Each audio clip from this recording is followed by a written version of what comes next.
Assalamualaikum warahmatullahi wabarakatuh. Selamat pagi, selamat siang, selamat sore, Bapak Ibu dosen dan teman-teman sekalian. Perkenalkan kami dari kelompok pembelajaran mesin Untak yang beranggotakan saya, Sinta Bella Prasiwi dengan NBI 14625001007 dan rekan saya. Saya Afrian Saputra Erlangga dengan NBI 14621001118. Dan saya David Gibran Maulana dengan NBI 14623000036. Pada kesempatan kali ini, kami akan mempresentasikan hasil implementasi model dan deployment solusi dengan judul segmentasi profil risiko kesehatan kardiovaskular menggunakan Cummins clustering. Presentasi ini akan membahas mulai dari latar belakang penelitian, tujuan, metode yang digunakan, hasil clustering, hingga implementasi model ke dalam aplikasi berbasis web. Baik, langsung saja kita masuk ke pembahasan. Pada penelitian ini, kami berangkat dari permasalahan bahwa institusi pelayanan kesehatan memiliki data pasien dalam jumlah yang sangat besar. Data tersebut meliputi informasi seperti usia, tekanan darah, kolesterol, glukosa, hingga gaya hidup pasien.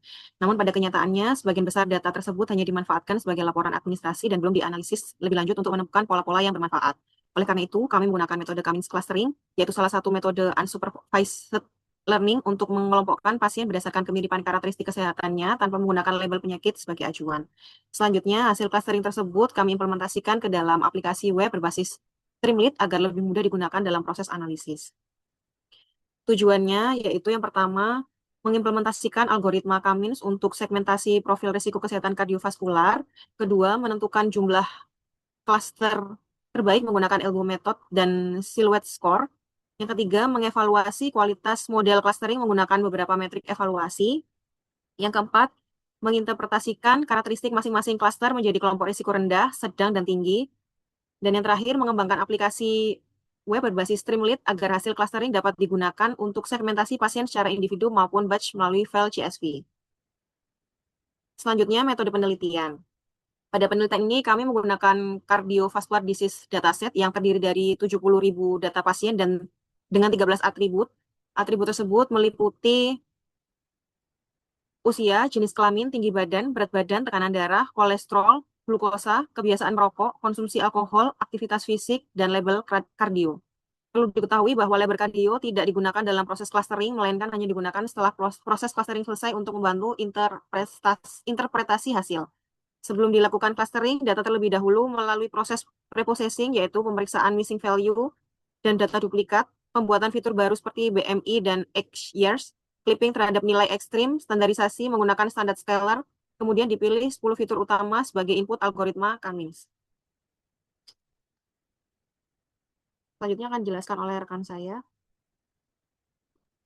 Baik, terima kasih penjelasannya dari rekan saya sebelumnya. Saya akan lanjutkan untuk penjelasan proses clustering. Jadi algoritma yang digunakan adalah K-means clustering.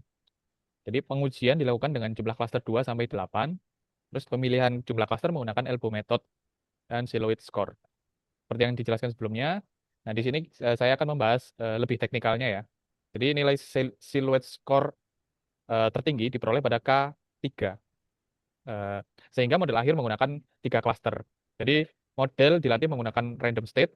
Kita gunakan 42, N ini 20, jadi 69.976 data hasil pre-processing.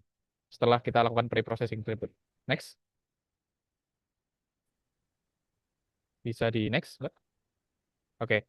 Jadi setelah kami lakukan testing, kita jalankan juga Google Colab-nya. Jadi hasil evaluasi model yang kami dapat, yaitu model K-means menghasilkan 3 cluster dengan performa sebagai berikut. Nah, Silhouette score kita dapatkan 0,2854. Terus Davis Bouldin Index itu 1,8531. Dan yang terakhir itu Chalinsky-Harabas Index itu 11.163,15. Oke. Apa maksud dari angka-angka tersebut? Hasil tersebut menunjukkan bahwa model mampu membentuk kelompok pasien yang cukup terpisah dan memiliki karakteristik yang berbeda, sehingga dapat digunakan sebagai dasar segmentasi risiko kesehatan. Jadi hasil dari clustering kita itu bisa dibilang cukup untuk memisahkan pasien tersebut terindikasi penyakit kardio atau tidak, seperti itu. Jadi ada resiko terkena penyakit jantung atau tidak. Jadi bisa dibilang dengan angka tersebut, aplikasi kami mampu untuk mensegmentasi. Next. Lalu untuk hasil clustering, jadi nantinya akan mohon maaf. Jadi hasil clustering ini nanti diinterpretasikan menjadi 3 kategori risiko, yaitu cluster risiko rendah, risiko sedang, risiko tinggi. Seperti dari hasil yang sudah dijelaskan tadi. Nah, untuk penjelasan dari risiko rendah, sedang, dan tingginya akan saya paparkan ya. Untuk yang rendah, itu merupakan kelompok pasien yang umum memiliki tekanan darah dan nilai BMI yang lebih baik dibanding klaster lainnya. Selain itu, kelompok ini juga memiliki proporsi pasien dengan indikasi penyakit kardiovaskular yang lebih rendah, sehingga dapat diinterpretasikan sebagai kelompok dengan tingkat risiko penyakit kardiovaskular paling rendah. Untuk yang sedang, eh, ini lebih memiliki karakteristik yang berbeda di antara kelompok risiko rendah dan tinggi. Jadi pasien pada klaster ini menunjukkan kondisi kesehatan yang masih perlu diperhatikan karena memiliki faktor risiko yang mulai meningkat sehingga memerlukan pemantauan kesehatan secara berkala. Jadi untuk yang di klaster risiko sedang ini eh, direkomendasikan untuk memperbaiki gaya hidup. Seperti itu. Intinya adalah seperti itu. Terus untuk klaster yang risiko tinggi, nah ini didominasi oleh pasien yang berusia lebih tua, memiliki tekanan darah yang lebih tinggi, BMI yang lebih besar, serta kondisi metabolik yang kurang baik, seperti kadar kolesterol dan glukosa yang lebih tinggi. Selain itu, klaster ini memiliki proporsi label kardio tertinggi dibandingkan 2 klaster lainnya, sehingga dapat diinterpretasikan sebagai kelompok dengan tingkat risiko relatif paling tinggi terhadap penyakit kardiovaskular. Next. Oke, jadi setelah kita mencoba tuning dan juga metode-metodenya, setelah dirasa cocok dan bisa diimplementasikan dan bisa menjadi acuan untuk kita mensegmentasi klaster-klaster rendah, risiko rendah, sedang, dan tinggi, nah kita buat aplikasi berbasis webnya. Jadi kita implementasikan kepada aplikasi web. Nah, aplikasi ini berbasis Streamlit yang memiliki beberapa fitur utama. Jadi fiturnya ada segmentasi pasien secara individu, segmentasi banyak pasien melalui upload CSV, jadi secara langsung massal sekaligus.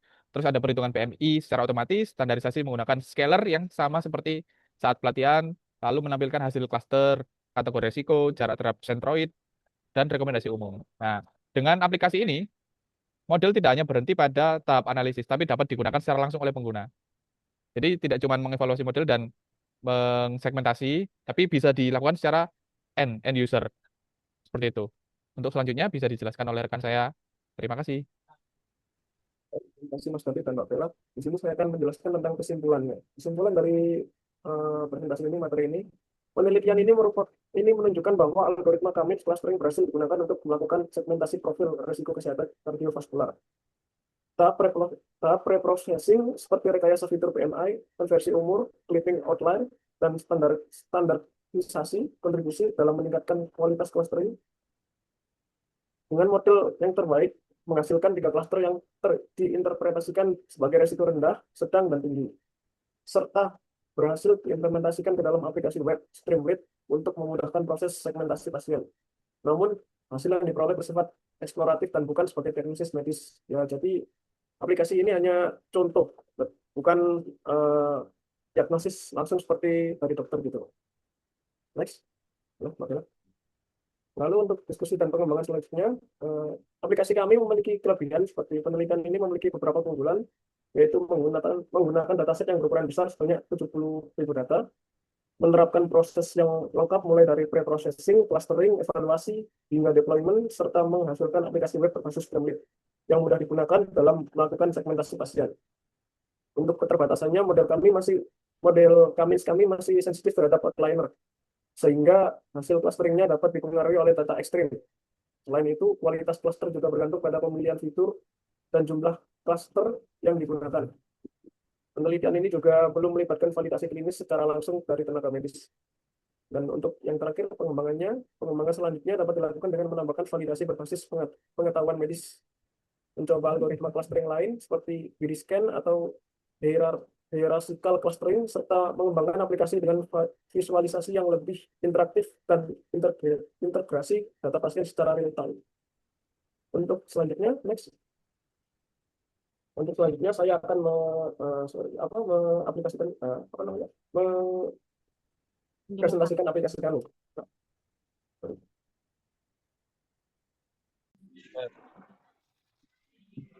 Baik, sebelumnya mohon maaf karena ada sedikit kendala teknis.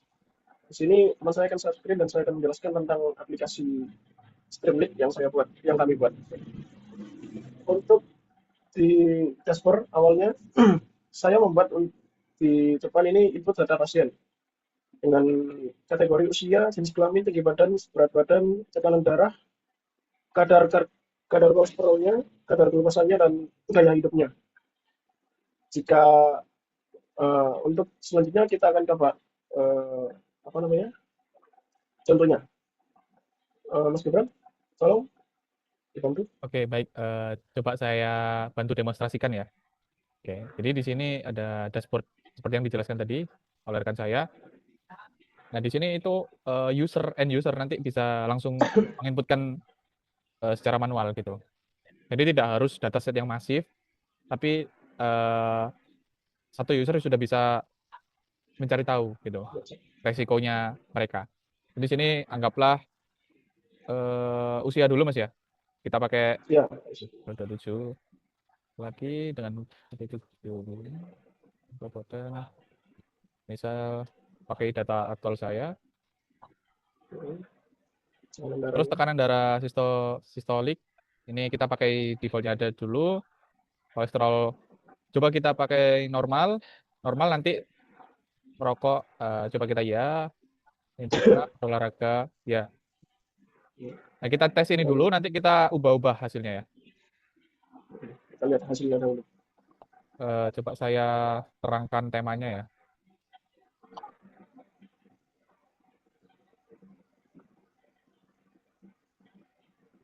Nah, kita pakai tema terang dulu ya. Nah, di sini sudah muncul hasil prediksinya. Jadi dengan data ini itu masuk prediksi klaster 2, yang mana klaster 2 tadi itu resikonya sedang. Seperti itu ya.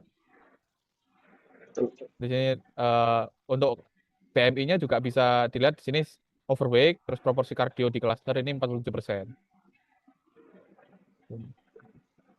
Nah, ini hasil dari aplikasinya. Jarak ke sentroid yang paling jauh itu yang mana? Nah, mohon maaf, yang paling dekat itu yang mana? Jadi di sini yang paling dekat ternyata adalah risiko sedang, jadi terpilihnya risiko sedang. Seperti itu. Nah, untuk fitur ini mungkin bisa dijelaskan sama Mas Tian. Monggo, Mas.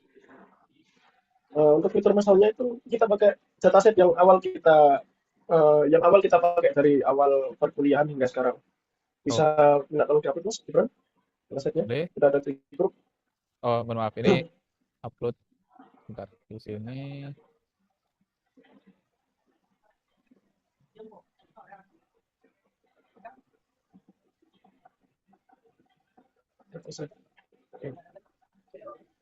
Cardio Train CSN. Train ini ya. Ya. Itu adalah dataset yang kita pakai dari awal hingga sekarang, Pak. Mohon maaf, sepertinya ada. Nah, jadi seperti ini ya. Jika sudah diupload nanti akan langsung keluar hasilnya. 10 data awal secara random gitu. 10 sampai 20 ya. Data awal. Nanti langsung diringkas sama Streamlit-nya, ringkasan hasilnya seperti berikut. Yang resiko rendahnya sebanyak 40.657 pasien atau 58%.